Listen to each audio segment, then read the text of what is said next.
ನಮಸ್ತೆ ಎಲ್ರಿಗೂ. ಭಗವದ್ಗೀತೆ ಅಧ್ಯಾಯ 1 ಶ್ಲೋಕ 7 ಮತ್ತು 8. 6ನೇ ಶ್ಲೋಕವನ್ನು ಕಂಟಿನ್ಯೂ ಮಾಡ್ತಾ ದುರ್ಯೋಧನ ತನ್ನ ಗುರುಗಳಾದ ದ್ರೋಣರ ಬಳಿ ಹೀಗೆ ಹೇಳ್ತಿದ್ದಾನೆ. ಹೇ ಬ್ರಾಹ್ಮಣರಲ್ಲಿ ಉತ್ತಮವಾದ ದ್ರೋಣಾಚಾರ್ಯರೇ, ಪಾಂಡವರ ಪಕ್ಷದಲ್ಲಿ ಇಂತಹ ಶೂರವೀರ ಕರ್ಣರು ಇದ್ದರೂ ಕೂಡ ನನ್ನ ಪಕ್ಷ ಏನು ಕಮ್ಮಿ ಇಲ್ಲ. ಅತಿ ಉತ್ತಮವಾದ ವೀರರು ಕೂಡ ನನ್ನ ಪಕ್ಷದಲ್ಲೂ ಇದ್ದಾರೆ.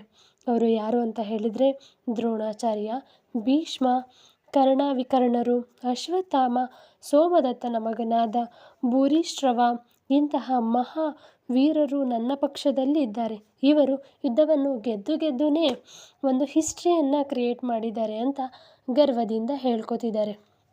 ಇಲ್ಲಿ ತನ್ನ ಪಕ್ಷವನ್ನು ಪಾಂಡವರ ಪಕ್ಷಕ್ಕಿಂತ ಅತಿ ಹೆಚ್ಚಾದ ಶಕ್ತಿ ಸಾಮರ್ಥ್ಯವನ್ನು ಉಳ್ಳೋ ಪಕ್ಷ ಅಂತ ದ್ರೋಣರ ಬಳಿ ದುರ್ಯೋಧನ ಹೇಳ್ತಾ ಇದ್ದಾನೆ. ಹರೇ ಕೃಷ್ಣ.